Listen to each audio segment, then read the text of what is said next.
ఎర్ర తోటకూర పెసరపప్పు కూర.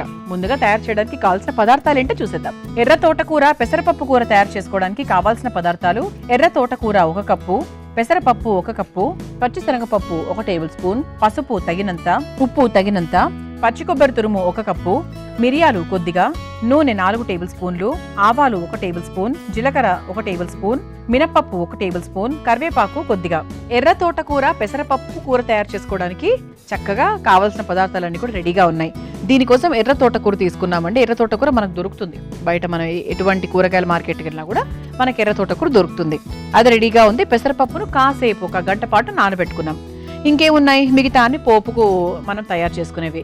అయితే ఎర్ర తోటకూరలో లక్షణాలు ఏంటి అంటే, ఇంకా మీకు ఒక కెమిస్ట్రీలో ఏమేమి లిస్టులు అయితే ఉంటాయో అంటే పొటాషియము, మెగ్నీషియము, మ్యాంగనీస్, కాపరు, ఇవన్నీ కూడా మనకు హ్యాపీగా అధికంగా ఉంటాయన్నమాట.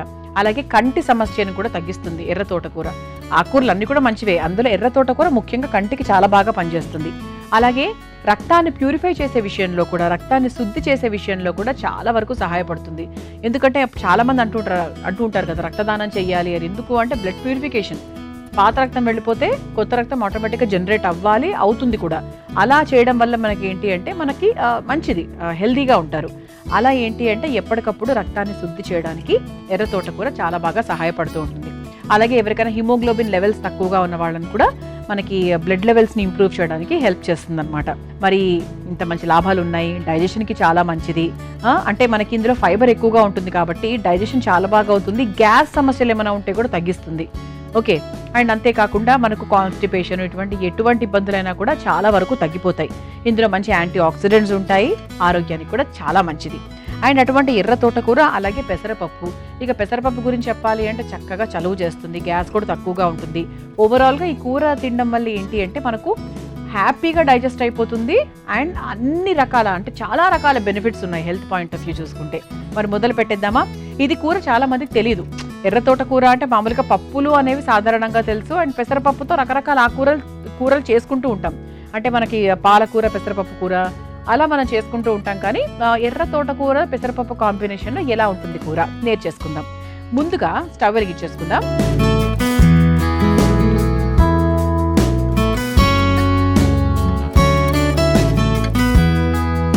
కుక్కర్లో మనం ముందుగా పప్పు ఉడికిచ్చేసుకుందాం. పెసరపప్పు కొంచెం నీళ్లు పోసేసుకుని, మరీ పప్పు అంటే మరీ పేస్ట్ లాగా ఏం అయిపోవాల్సిన అవసరం లేదు. పెసరపప్పు నానబెట్టుకున్నది ముందుగా వేసేస్తున్నాను.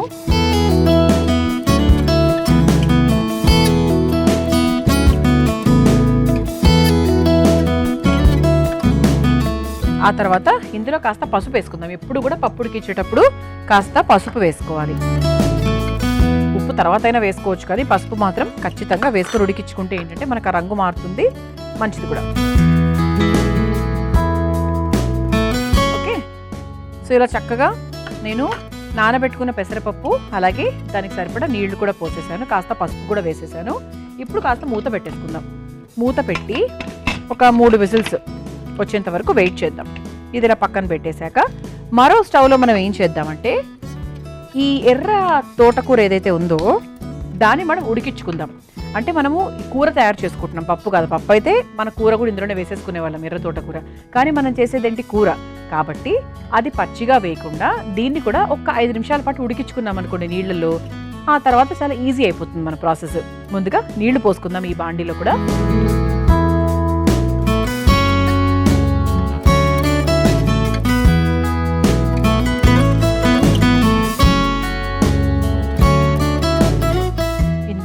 కొంచెం ఉప్పు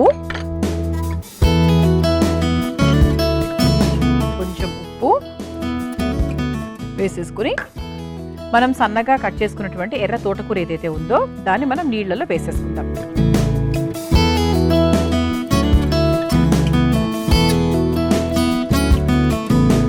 ఇది కూడా మనకు ఉడుకుతూ ఉంటుంది. ఒక 5 నిమిషాల పాటు ఉడికితే సరిపోతుందండి. ఎక్కువ కూడా మనం ఎప్పుడూ ఆకుకూరను ఉడికించకూడదు, ఎందుకంటే దాని విలువలు పోతాయి కాబట్టి. అంటే ఇందులో ఇట్లా ఉడికిచ్చేసి మళ్ళీ ఇందులో వేసి అలా కాకుండా ఒక 5 నిమిషాల పాటు ఉడికిస్తే కొంచెం మనకి అది ఆ మగ్గిన ఫీల్ రావాలంతే. ఇప్పుడు మనం ఏం చేద్దాము, ఒకవైపు పెసరపప్పు ఉడుకుతుంది, మరోవైపు ఎర్ర తోటకూర కూడా నీళ్ళలో ఉడుకుతుంది. కాబట్టి ఈలోపు మనం ఏం చేద్దామంటే ఒక చిన్న ప్రాసెస్. ఈ పచ్చి కొబ్బరి తురుము ఉంది కదండి, దీంట్లో మనం కొంచెం జీలకర్ర వేసేసుకుందాం. ఆ తర్వాత ఇందులోనే మనం మిరియాలు కూడా వేసేసుకుందాం. ఈ పచ్చి కొబ్బరి, జీలకర్ర అలాగే మిరియాలు ఈ మూడింటిని కూడా చక్కగా కొంచెం నీళ్లు పోసుకొని మెత్తగా రుబ్బుకొని తీసుకొచ్చేద్దాం. దాని తర్వాత నెక్స్ట్ ప్రాసెస్ ఏంటనేది చెప్పేస్తా. ముందుగా రుబ్బుకొని తీసుకొచ్చేస్తాను. చూసారా, ఇలా చక్కగా పచ్చి కొబ్బరి, జీలకర్ర, మిరియాలు ఈ మూడింటిని కూడా చక్కగా రుబ్బుకొని ఒక పేస్ట్ లాగా తయారు చేసేసుకున్నాను. ఇది పక్కన పెట్టేద్దాం. ఇప్పుడు మన పప్పు ఎంతవరకు అయిందో చూద్దాము. నేను స్టవ్ ఆఫ్ చేసేసానండి ఇంతకుముందే. ఓకే, అయిపోయింది. చక్కగా అద్భుతంగా అయింది, భలే అయింది. ఇప్పుడు మనం ఏం చేద్దామంటే ఇటువైపు ఏమో మన ఎర్ర తోటకూర ఉడికిపోయింది, ఇటువైపు ఏమో పెసరపప్పు ఉడికిపోయింది. ఇప్పుడు ఈ ఎర్ర తోటకూర ఏదైతే ఉందో మనం ఉడికించుకున్నది, దాన్ని మనం ఈ పప్పులోకి వేసేసుకుందాం.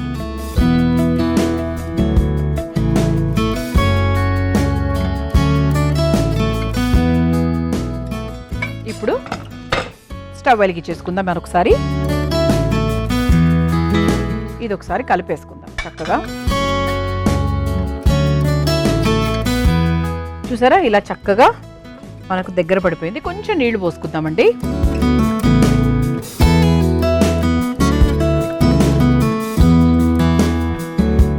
ఓకే, ఇది కొంచెం మనకి అలా ఉడుకుతూ ఉంటుంది. ఈలోపు మనం పోపు వేసేసుకుందాం. ఇటువైపు స్టవ్ వెలిగించేసుకుందాం.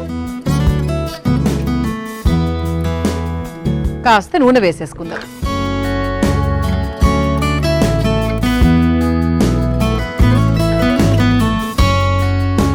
ఇది నూనె కాస్త వేడైన తర్వాత మనం ఆవాలు వేసేసుకుందాము.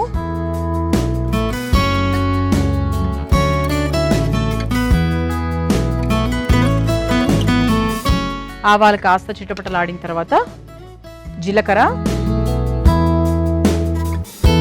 ఆ తర్వాత ఇందులో కూడా మనం కాస్త పసుపు వేసుకోవచ్చు. కొంచెం పసుపు, ఆ తర్వాత కాస్త మినప్పప్పు. పప్పులు ఎక్కువగా ఉండాలి అంటే కొంచెం ఎక్కువ వేసేసుకోవచ్చు. ఆ తర్వాత కాస్త శనగపప్పు. సరే, బాగా ఇలా కలిపేసుకుందాం. స్టవ్ ఆఫ్ చేసేసుకుందాం. చేసేసుకొని కరివేపాకు కూడా వేసేసుకుందాం పోపులో.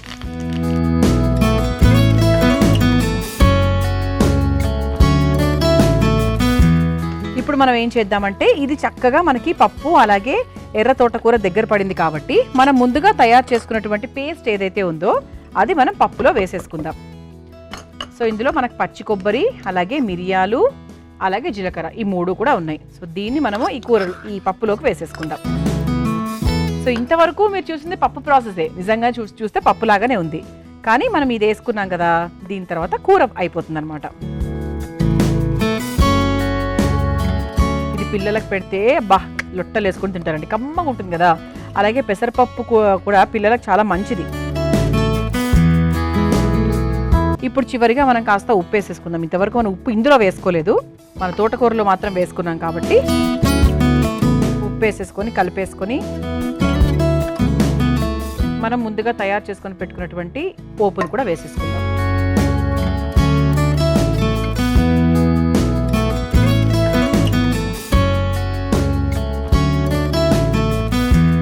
ఇది ఒకసారి కలిపేసుకొని ఒక సర్వింగ్ బౌల్లోకి తీసేసుకుందాం.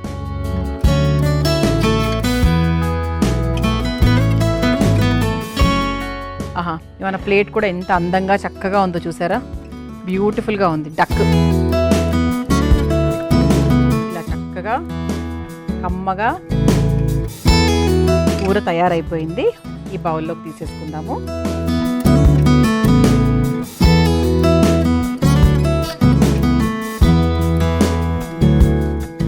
ఇలా పైన నుంచి చక్కగా మిగిలిన పోపు వేసేసుకుంటే బాగుంటుందన్నమాట. ఇది వేడివేడి నెయ్యితో టేస్ట్ చేస్తే చాలా బాగుంటుంది. అలాగే మా జీవి కూడా, మా డక్కు కూడా రెడీ అవుతుంది అనమాట, ఎప్పుడెప్పుడు టేస్ట్ చేయాలా అని చెప్పి. ఎర్ర తోటకూర పెసరపప్పు కూర తయారైపోయింది. ఇది మీరు తయారు చేసుకోవాలనుకుంటే కావాల్సిన పదార్థాలు తయారు చేసుకునే విధానం మరొకసారి చూసేయండి.